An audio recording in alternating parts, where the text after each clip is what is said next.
전 정치는 국민의 마음을 얻는 거라고 생각해요. 국민의 마음을 얻기 위해서는 우선 잘 들어야 된다고 생각하고요. 그리고 잘 대변해야 된다고 생각해요. 국민 눈높이로 정치를 하면 어려운 일은 아니라고 생각해요.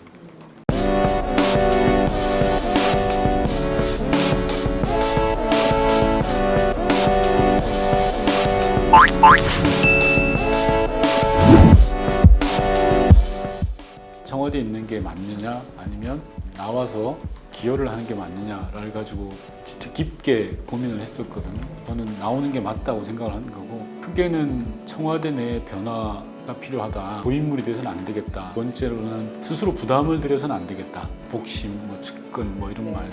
세 번째로는 국회를 통해서 촛불 개혁을 좀 완성하는 데 기여하는 게 문재인 정부 성공으로 가는 길이 아니냐라는 판단을 했습니다. 마지막까지도 계속 고민됐던 건 이제 촛불이었던 것 같아요. 촛불. 일단 육체적으로는 몸이 잘 안 따라져요. 과거 10년 전에 제가 했던 거하고 많이 달라졌어요. 축구할 때 보면요, 저거를 이렇게 드리블을 해가지고 막 골을 넣을 것 같아요. 근데 두 발짝을 못 뛰어요.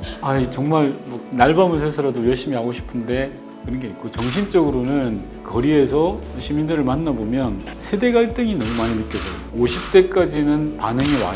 제게 이렇게 긍정적인 반응들이 오는데 노년층들은 반응이 좀 안 좋거든요. 그런 세대 갈등들을 보면서 좀 마음이 아프죠. 너무 질문이 거시기해요. 그렇죠? 전 정치는 국민의 마음을 얻는 거라고 생각해요.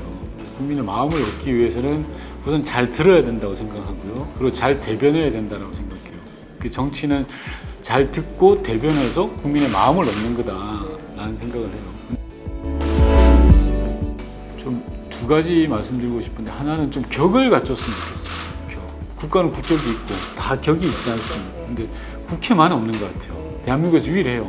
그래서 좀 격을 갖추는 게 필요한 것 같고요. 두 번째는 승복의 문화가 필요한 것 같아요. 만약에 대세를 놓쳤으면 대세를 인정해 주는 게 필요하죠. 그런데 지금 우리 사회의 정치 문화로 보면 대세를 인정치 않아요. 2017년 촛불로 인해서 정권이 바뀌었고 국민들은 선택을 해줬잖아요. 그러면 최소한 1년 정도 당신들이 공약을 해서 내놓은 길로 가라는 국민들의 판단인 거잖아요. 대의제 민주주의에서. 근데 실제로 돌아보면 지난 시기 야당은 발목 잡기로만 일관을 했습니다.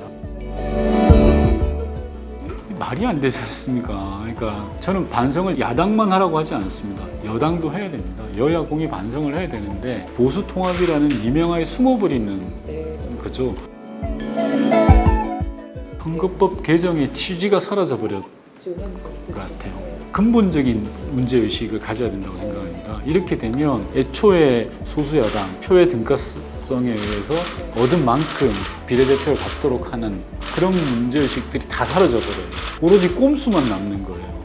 이래서는 안 된다고 생각해요. 그러면 저는 극단의 선택까지도 감안해야 된다고 생각해요.